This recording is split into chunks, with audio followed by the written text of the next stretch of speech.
Nick. A very warm welcome to today's webinar, the Nuclear Scaling Initiative, an international perspective on nuclear energy. My name is Luca Sebi and I'm the Secretary General of the Swiss Nuclear Forum. I'm very pleased to welcome you today. The Nuclear Scaling Initiative is a think tank dedicated to the question of how nuclear energy can be deployed faster, cheaper, and more reliably. It brings together practical work on reactor designs, coordinated demand, financeable projects, supply chains, regulation, and last but not least, workforce development. This is particularly important for SMR technology because SMRs only deliver their full promise when they are built repeatedly and at scale. So in other words, SMRs become truly relevant when they move from individual pilot projects to a scalable industrial product. And that's something we want to talk about today. Switzerland could benefit from this development if the ban on new nuclear power plants is lifted, because it would give the country the option to assess future SMR technologies on their merits. A scalable SMR industry could give Switzerland additional long-term options for a secure, low-carbon, and domestically reliable electricity supply. We had originally planned to welcome today Malwina Qvist as speaker. Unfortunately, Malwina is unwell and therefore unable to join us at short notice. We would like to wish her all the very best and fast recovery.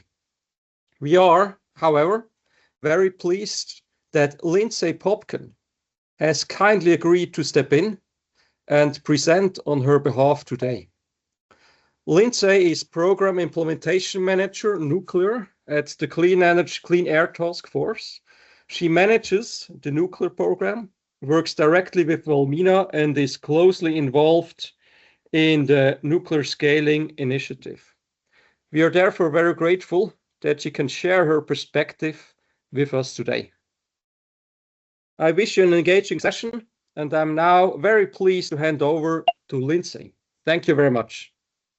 Wonderful. Well, thank you for the introduction. My name is Lindsey Popken. I covered quite a bit. So yes, I manage our nuclear program at the Clean Air Task Force and am also an advisor for the Nuclear Scaling Initiative, which is a multi-organization initiative between Clean Air Task Force, or CATF, the EFI Foundation, and Nuclear Threat Initiative. And today I'll be talking a little more specifically about our nuclear deployment work in Europe, as we are primarily based in the United States and Europe for the moment, but are looking to expand in an active conversation around moving into doing our work in Asia and Africa, Latin America, etc. And in Europe, honestly, is just a very interesting arena right now for the development of nuclear energy. Noting I am an American, but I'm living in Paris, have been for about the past year. You'll excuse my fan with another heat wave, which makes the need for clean energy all the more important in this conversation applicable today. So just to reiterate, the Nuclear Scaling Initiative, or NSI, as you'll hear me say, our mission is to enable the rapid expansion of safe and secure nuclear energy that helps satisfy a really rapidly growing global demand for electricity. But specifically, we want to see carbon-free, reliable, 24/7 electricity that will also help us meet our decarbonization goals, our climate change goals, without sacrificing energy security and industrial and economic competitiveness. And just to note, something very important is that NSI, we are technology agnostic and independently funded. So we do not advocate for and are not funded by any specific vendor for a certain technology of large reactors, advanced reactors, SMRs, etc. And we never take money from government or industry. This allows us to really be an independent third party that can put out a lot of analytical backbones and policy best practices that allows us to be a trusted trusted source for governments. And we work to, pardon me, I'm not sure why my computer's doing that. I'm also hearing some background noise. We're able to mute. And we work to build a new nuclear energy ecosystem that allows us to quickly and economically scale up to 50 gigawatts of safe and secure nuclear energy globally per year into the 2030s. So how do we do this? This is really around catalyzing a new nuclear energy ecosystem. So we tackle this through a few different ways. The first being working to create durable and predictable demand signals, as this transcends a lot of very important aspects of scaling nuclear energy. This can look like forming buyers clubs or assembling reactor order books, where you have a coordinated pool of buyers that go in on and standardize around a certain technology or a couple of down-selected technologies. And this is not a novel concept. We see this replicated in other industries, such as the airline industry, like what Boeing and Airbus does with their order books. But we're advocating to bring this over into the nuclear energy space if we want to actually meet any of our climate goals and energy goals. This also allows knowledge and skills to be accumulated, which in the long term reduces delivery costs, delivery timelines, and it increases predictability, which gives the supply chain and investors a lot more confidence and trust that they can actively build out their supply chain and their offerings that then have a positive feedback loop, right, for supply and demand.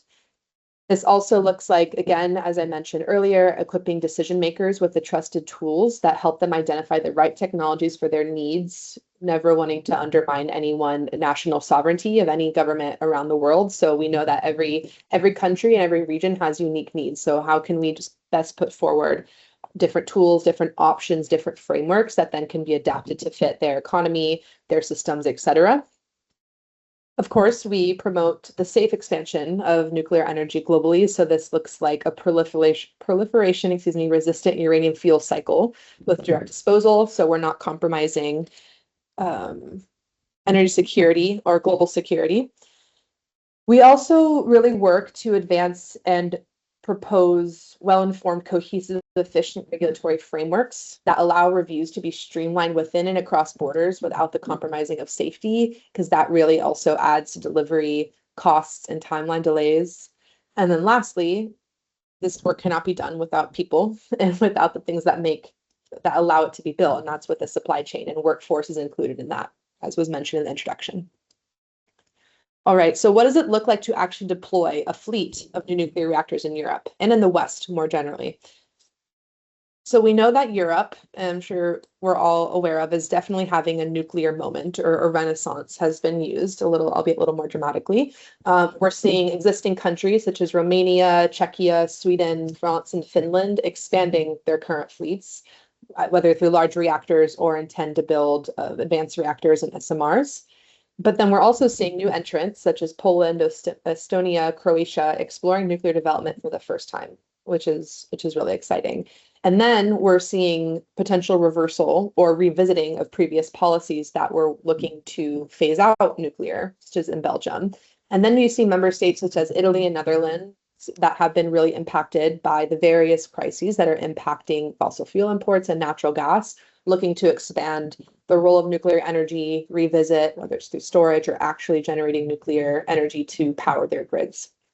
So now is a very good time to be thinking about and exploring nuclear.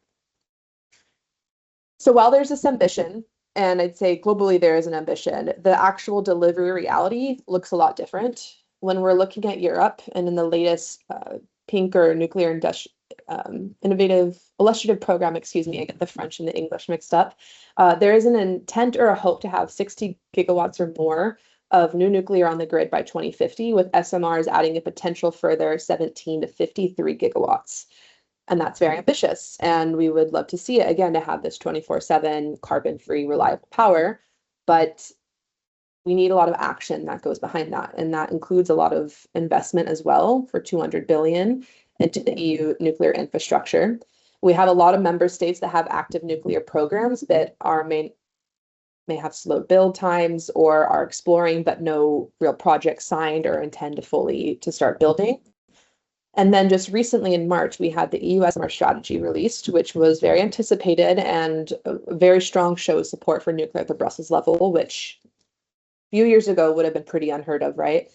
And while it iterated support for SMRs and sees it as an important part of Europe's future energy portfolio, it put a lot of impetus on the member states to actually carry out the delivery of this European nuclear portfolio or program, right? And it's specifically called for a coalition of willing member states, quote unquote. So again, a lot of this being put on the member states to deliver. But in reality, and in the West, it's taking a long time for large reactors to be built, and SMRs have not been built in the West. An average of 10 to 17 year build times for large reactors in the West, often 2 to 3 times over budget.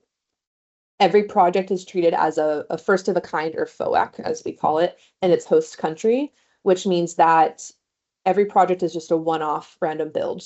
There's no multiple projects being built within a reasonable time, one after the other. So you're not able to actually scale up the supply chain or give the supply chain any positive indication that it can keep investing in its people and its manufacturing, its tools, etc. So you're working at a project level, not a program level, like you would see in other industries, such as the airline industry. And this also means financing is being assembled deal by deal. So each project is starting from scratch, negotiations start scratch. That leads to a long time of negotiations, and also not a lot of investor confidence that this is going to be more than just one random project that will see cost benefits in the long run and costs go down.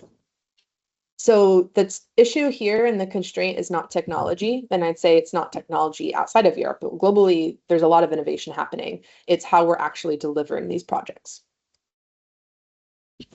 And the evidence supports this. We've seen this across decades and across geographies in countries such as South Korea and France and in China, when they are building at a more fleet level or serial delivery. So they're building repeatedly without a long time in between. Their costs of their capex costs are going down, and also delivery times are going down as well. But in countries where they're operating and doing these more one-off FOAC projects, such as in Finland, in the UK, and in most recently in the United States, and in Vodal, Georgia, which was the first new significant large build in decades, the project was 2 times over budget, went bankrupt mid-project, and took a lot longer than originally planned. Again, because no one is getting the benefit of learning across projects, of a supply chain that is more robust and continuous and allowing the cost to go down. So while fleets compress the learning curve here and ultimately lead to decreased costs and timelines, these one-off FOAC projects are resetting it. So it's this negative feedback loop that's happening. So just to kind of summarize, before we move into more points as to why the fleet is necessary, we've identified 5 structural barriers really that on why Europe is not delivering fleets. Isolated procurement. Each member state is working to procure just 1 to 4 units within its own program and its own borders. There's a lot of innovation on the market, so there's a lot of competing technologies. So you can have multiple vendors being chased per country, vice versa. There's no convergence around one or a few down-selected technologies. So it's a little chaotic on the demand side or the supply side. Demand cannot down select, and then to start actually building out the supply chain to build that, especially when the different technologies have different blueprints, different schematics, etc. Same thing for the supply chain, as we've been saying. The tooling, factories, workforce, the people who actually build and then operate the plants are being sized for one builds. It's not a lot of job security or promise to stay in that space when you might take another 30 years for the next plant to be built, right? Deal by deal financing. We're seeing state aid at the commission level and lending being negotiated case by case. Again, not a lot of investor confidence there. And then now we have the introduction of small modular reactors, or SMRs, which are very exciting. And again, a lot of innovation and potential to help meet our goals and decarbonize with less of a land use footprint, co-location, etc. But it's going to take its own unique new supply chain and an approach to being built that is just kind of adding complication. So again, we have this kind of parade of national first of a kind projects instead of fleets. More evidence to support this. When we start from the left and look over, the LCOE of new nuclear builds is lower in countries, both in the West and outside the West, that are building projects more quickly, one after the other. We also saw in Baraka in the UAE that for the capex cost, the construction cost, starting from unit 1, by the time they built unit 4 at the same site, you can see how significantly the cost decreased, and that's attributed directly to being able to share knowledge and resources, tools, operations, people, etc., because it was a continuous build and multiple units were being built. So not the first of a kind, just one off or one or two units. And then even in Vodal, which had a lot of complications and a lot of narratives around it, you could see even between unit 3 to 4 that when you're testing, doing hydrology testing and heat testing and all of this, it was improving and efficiencies were increasing even between unit 3 and 4. So again, just a lot of benefits to being able to keep using your knowledge instead of losing really valuable experiences with decade-long delays. And then just one more graph that illustrates by the time when you're starting at a first of a kind, at the one on the left side and moving to an nth of a kind approach or an order book size approach around a technology with a coordinated pool of buyers, we're seeing significant cost decreases. All right, so what do we do about all this? Not to be doom and gloom, right, on this Thursday. So how does NSI work to actually get a fleet scaled and built in Europe? Really trying to move from ideation. I think there's a lot of ideation in the nuclear energy space globally, a lot of intention, but really how do we actually make it happen? So we work to turn interest into deployment, and Europe is really interesting because there's this potential to have a European nuclear program instead of just random projects, right? But of course, you have to work across many different borders. There's a lot of sovereignty at play here. No one wants to undermine their national sovereignty. There's a wish to be economically competitive, this kind of made in Europe narrative that's emerging in many different markets right now in Europe, as well as growing energy security priorities and needs, both from external threats from other countries and regions, and also with climate change, increasing weather, intensity of different weather events, and also the world is rapidly electrifying. You have data centers, AI, et cetera, decarbonization targets and goals. So there's a lot that we're working up against, right? Within the European space, there's organically going to be fragmented regulatory frameworks and lengthy licensing processes because you're working across so many different sovereignties, regionally within a country, externally, federally, at the Brussels level, et cetera. We continue to see uncertainty in state aid processes and whether nuclear will be given equal treatment to other technologies in terms of funding. And as I've said, technology proliferation, a lot of innovation on the market, which is very exciting, but this leads to confusion and a lack of standardization, which does nothing to help improve confidence of investors, the supply chain, and just kind of creates chaos in what needs to be built. And then lastly, we know that nuclear projects have high upfront capital costs and capex costs, and all of this lack of standardization, the lengthy time to build, the delays are going to increase those upfront costs.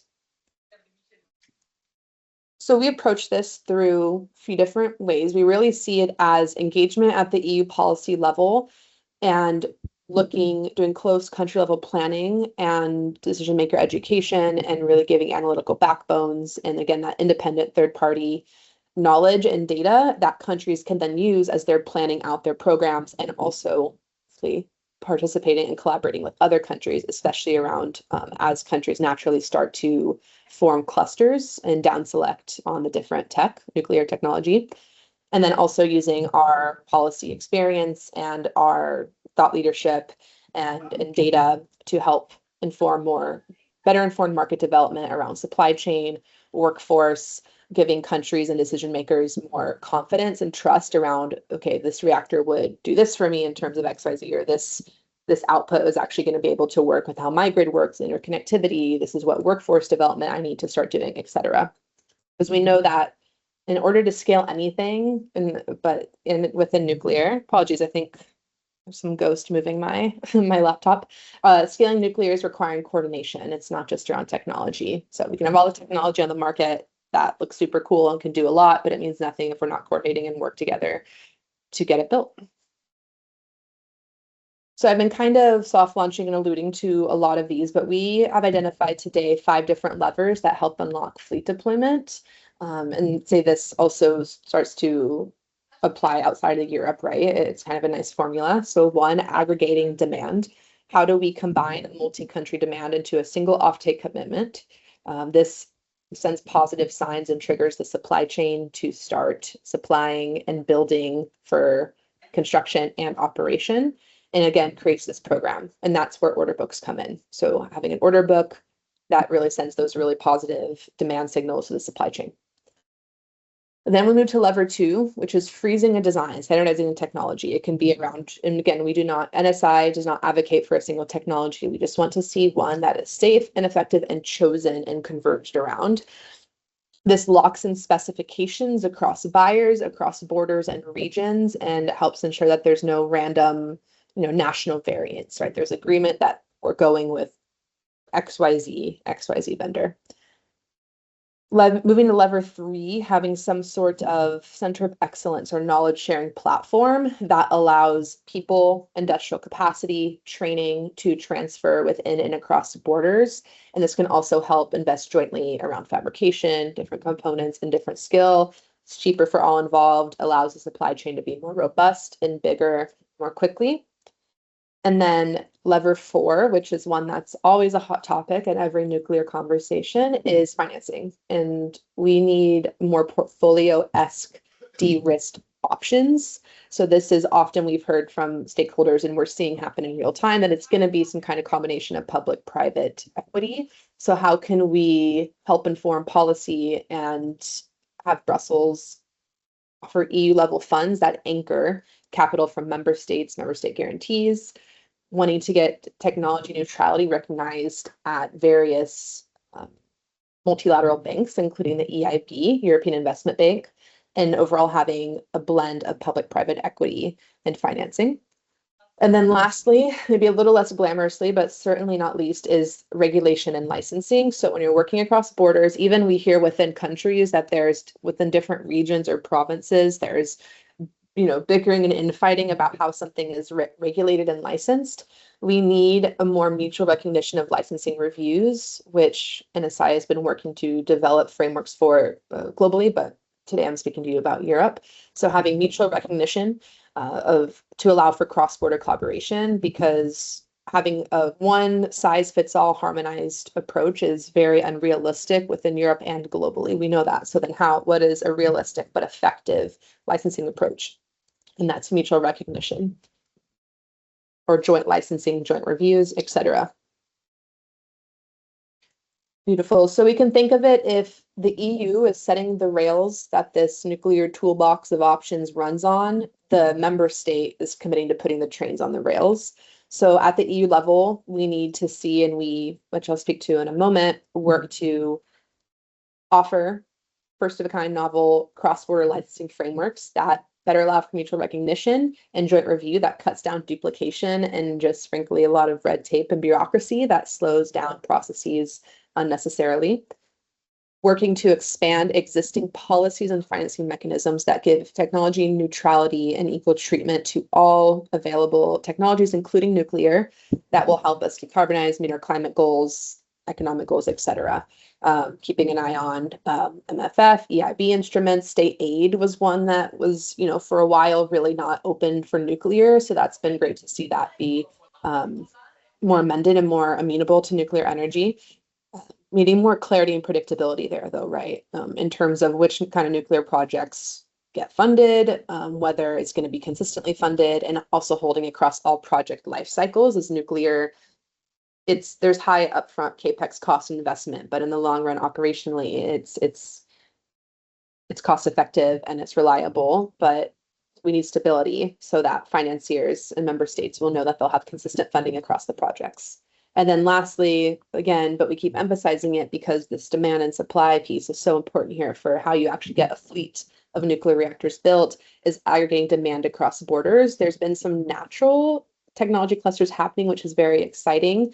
Can look to like Rolls-Royce, between Czechia and UK starting to maybe do some work. We've seen now Sweden has expressed support, and this is that natural demand aggregation that we really advocate for at NSI, because that's going to just empower the vendor to start building their supply chain and their offerings, and then there's this amazing potential to work together there.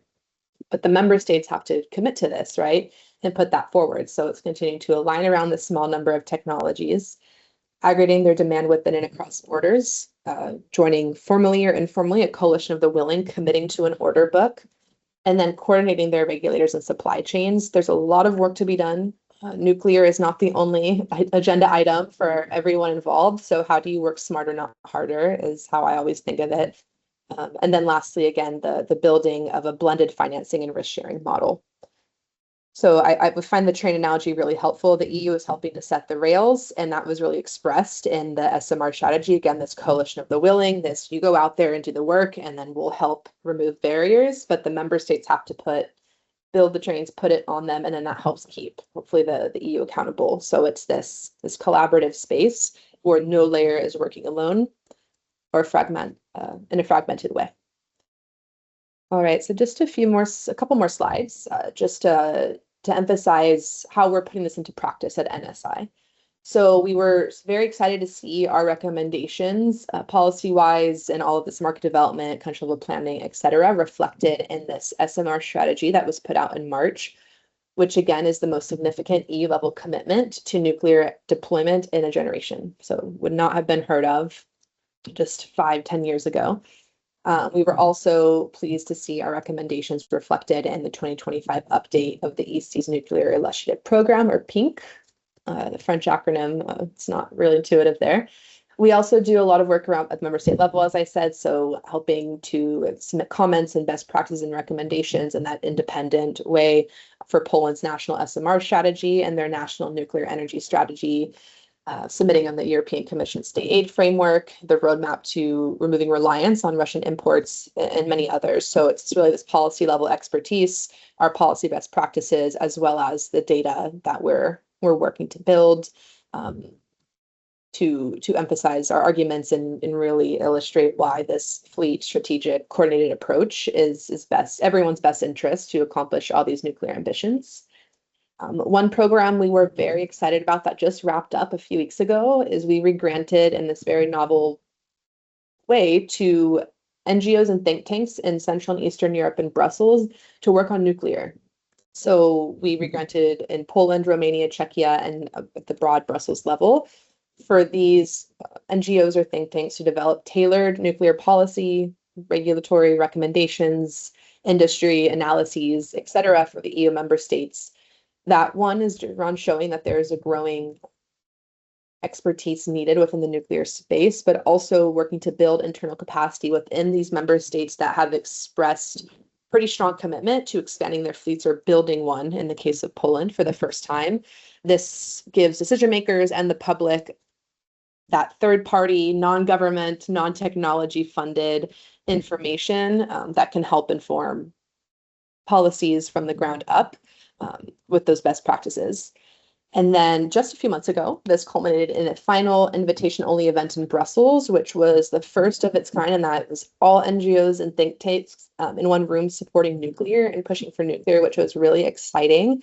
And we had 3 permanent representations attend from France, Czechia, and Slovenia, as well as the Deputy Director General of EGNR, where everyone just got together, learned about these novel findings at the member state level and at Brussels and discussed, okay, this is all really great. So what do we start doing? So really trying to help move forward, from ideation to action. And it's great to see a growing alliance of independent thought leadership and thought leaders helping to try to get nuclear built in Europe at a fleet level approach.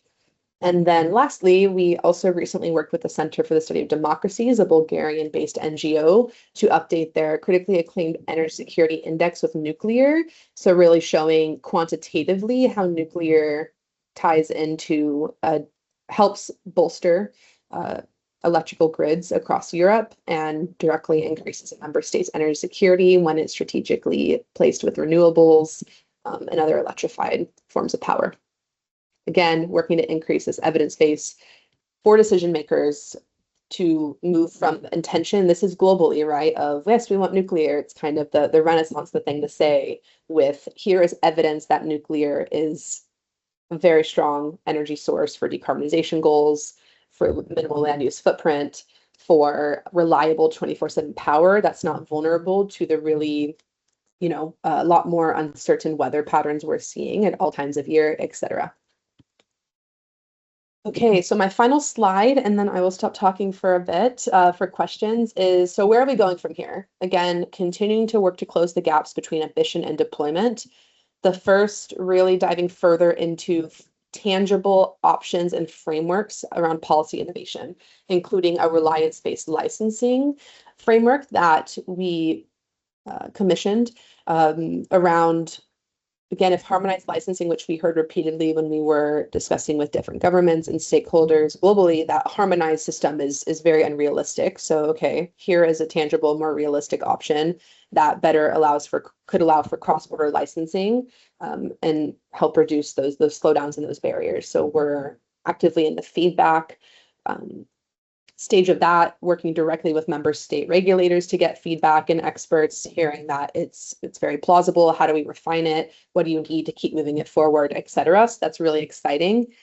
And then number two, developing with Politecnico di Milano, a lab within that university has been working around SMRs and nuclear since the early 2000s on a pioneering study that quantifies for the first time the cost reductions that can be achieved with an SMR fleet in Europe with this order book approach. Again, wanting to get policymakers way more informed decision making. Like, yes, a fleet approach is economically beneficial for you. So now let's go do something with that, as well as a first of a kind financial modeling analysis around European SMRs, looking at 3 different scenarios. What does an uncoordinated, ongoing, first of a kind approach look like?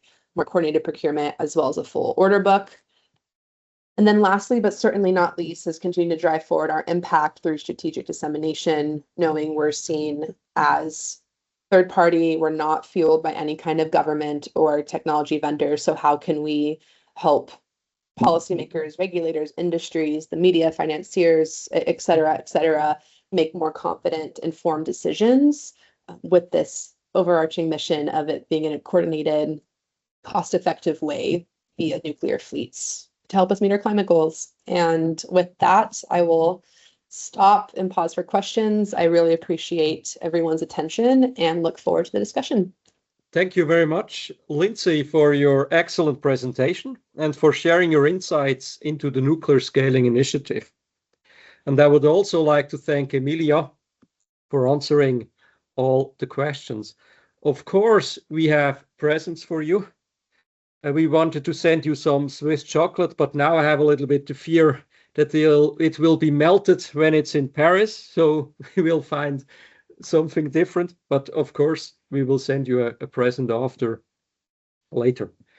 Thank you very much. And I would also like to thank all the participants for your interest, your attention, and last but not least, your questions. My key takeaway is, I think it's a long way to SMRs in Europe, and probably especially in Switzerland. So we have to work on it with passion and with a lot of energy. And I think at the Nuclear Scaling Initiative, you're doing a great job. Last but not least, for me in Switzerland, is also a call to action. Let's get rid of the ban and let's work on that in the next weeks and months. We hope you gained valuable insights from today's session. We will organize further webinars on current topics, and we would be delighted if you joined us again. Check out our website and our newsletters regularly for the dates and the topics. Thank you very much for joining us today, and I wish you a pleasant rest of the day. For those of you who are still heading off on summer holidays, I wish you a wonderful and relaxing break. Thank you very much, and goodbye. Thank you for having us. Cheers.